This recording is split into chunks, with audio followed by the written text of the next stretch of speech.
Got dreams of being a professional podcaster, but have no idea what you're doing? This is impossible. That's about to change. A new kind of school. Welcome to the Pod School Podcast. Hello and welcome to the show. This week I got asked a very interesting question by somebody who wanted to link up a lot of people to create a podcast. And I thought it would be very useful to talk about the sort of maximum number of people that you should have on your show. Of course, as with anything that I talk about here, this is just a guideline. The idea that you couldn't at some point find a way to create a show that's compelling and interesting and not crazy and confusing for the listener with 10 people on it, who knows? I'm constantly surprised by the amazing and creative ways that people do things that are completely outside the box. So I'm by no means saying that it is impossible to do a show with a lot of people, but the conventional wisdom is less is going to be easier. It's very important first that the decision that you make is entirely dependent on your content and what will suit your content best and your audience. In radio, usually the magic number is about 3, or that's the maximum number, I should say. 4 people on a show gets really difficult because it's hard to kind of get the right rhythm. It's hard for everybody to have an equal say.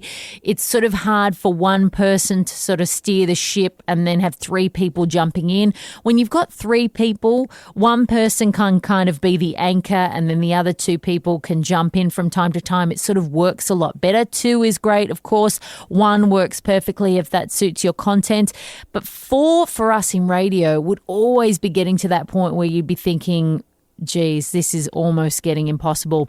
And you'd get to a point where one of the people in the show almost had to be the sort of pithy one-liner guy where they didn't really add to the conversation so much as they were the guy that we went to for the sort of funny line to get us out or something. Anything further than 4 people is really getting too much for your audience, I would suggest. And not only for your audience, for you as a host.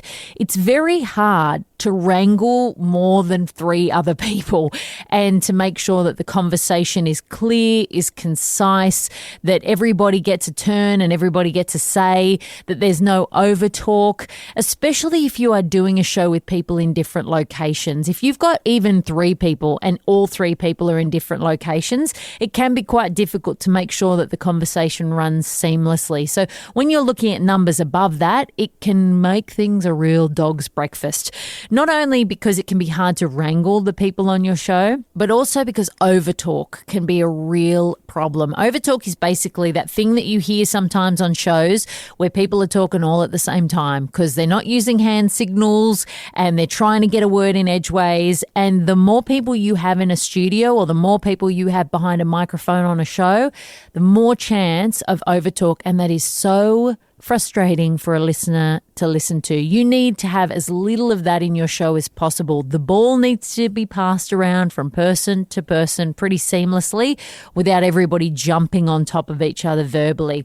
With more people, it's also really easy to get off track. And then, heaven forbid, if you are the individual in charge of editing that show, forget about it. I would be passing it on to somebody else. If you've got more people, you've got more potential for tangents. You cannot keep things on the road as easily, and that can be very frustrating. It can also be hard for everybody to get a word in. You want everybody that is on a show to be there for a purpose, to be there because they are bringing gold content, because they are really adding something to the conversation. And it is almost impossible if you've got 6 people on a show for everybody to be adding something really good to the conversation, not only from a listener perspective because you want something from everybody, but also from a performer perspective. If you are on a show, you want to be contributing. There is nothing worse than feeling like there just isn't the space for you, or there's no time or no spots for you to jump in. It can be really demoralizing in a way, and you want everybody on the show to feel even, to feel heard, to feel valued, and that's quite tough when you have a lot of people on a show. Identifying voices can also be almost impossible for your audience over a certain number. Your audience needs to connect with you if they're going to keep coming back and if they're going to build a relationship with you. And a lot of that needs to be identifying your voice, knowing who's speaking, knowing who they're listening to, because they don't have any of the visual cues that we have in normal communication. if you're getting 5, 6, 7, 8 voices on a show, it is going to be an absolute mind melt for people listening to work out who is who and which person is talking and to follow the bouncy ball. It's going to be really hard. And you don't want your audience to have to be expending a lot of mental energy to listen to this show. There are plenty of other options that they have out there.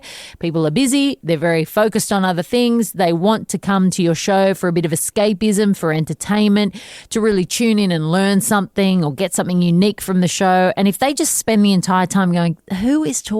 Who is that? Who are these people?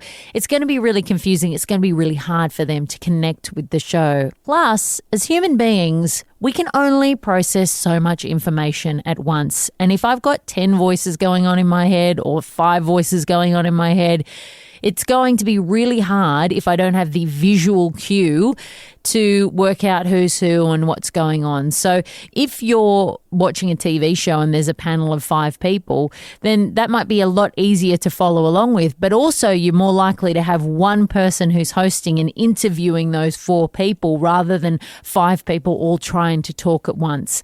So again, as I said, I never say never. I am always surprised by what can be achieved with the right mind put to the right problem. So if you have a great idea and you just know how to execute it in a way that is going to have none of the problems that I've just mentioned, then fabulous. That's fantastic. Please email me, tell me about it. I want to hear it. I want to see what you've done. But as a general rule, it is going to be above 3 people, pretty difficult to make it an easy show to edit, to host, for your listeners to latch onto, to avoid confusion. It's going to be a lot of heavy lifting, I would advise. So the more you can trim it down and just get it to 2, 3 key people, all 3 of which are able to throw in really great content and add to the conversation so that they feel valued and the audience feels that they're valuable, that's how you're going to get the best show. Again, if you work out a way to do it, please let me know because I love being proved wrong. If you're enjoying this show, please leave a review wherever you listen to the episodes. And if you want a bit more hand-holding with your podcast, you need a bit of help, you want to get a little kick up the bot, then make sure you head to podschool.com.au and you can join the waitlist for my online podcasting course there, where I take you through all of the steps in the podcasting process so you don't have to do it alone. I'll see you next week, and until then, happy podcasting. That's all for today.